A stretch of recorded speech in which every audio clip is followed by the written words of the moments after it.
Happening right now, we could be seeing some big changes to the New York State Fair, but not everyone's happy about the idea. Tonight, we'll hear from neighbors fighting to preserve the fair's history.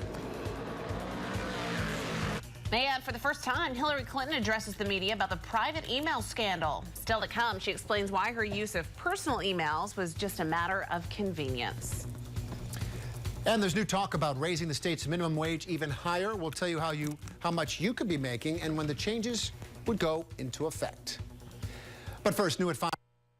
New York State Fair has been around since 1832, and for the first time in almost a century, the fair could see some major upgrades. But not everyone's happy about all of them. That's right. Some people are concerned about the addition of the new amphitheater and what this means for the old grandstand that traditionally held events like Super Dirt Week. Thousands of Central New Yorkers are coming together by signing a petition in an effort to preserve the fairgrounds and its century-old history.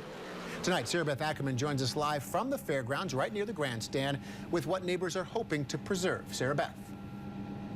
Well, Matt, Megan, this petition has certainly gained some traction, and it's all in an effort to save this historic track that's right behind me at the fairgrounds, and actually spoke to the person who started the petition to find out why he decided to stand up for the grandstand.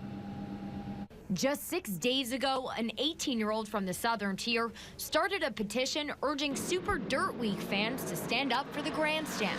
It comes after the county executive announced plans for a $50 million fair facelift. This would mean tearing down the grandstand to make way for the new amphitheater for concerts, a red flag for racing fans.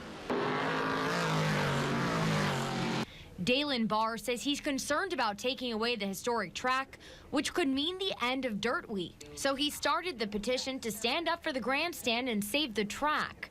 Since then, hashtags like Save the Moody Mile and Don't Take Our Track are popping up all over social media. And the petition already has more than 2,000 supporters. I know that there's a lot more than 2,111 that we have right now, and it's just great.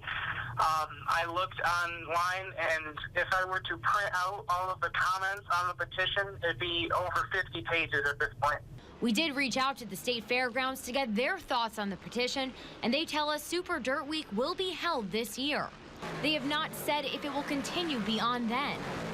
A spokesperson for the fair tells us, quote, if the $50 million transformation plan is adopted in this year's budget, we'll then lay out a master planning process to lay out the future of the fairgrounds. We'll make a decision regarding Super Dirt Week's future as part of that process. For now, those pushing back against the plan to tear down the grandstand and racetrack will push forward with their effort to stop this plan in its tracks. Now, the petition is also urging everyone to write a letter to the county executive and the governor to tell them why they should save this historic track. For now, reporting live at the state fairgrounds, I'm Sarah Beth Ackerman. We'll see what happens, but there are other alternatives for tracks and dirt weeks in the area, too. Thank you, Sarah Beth.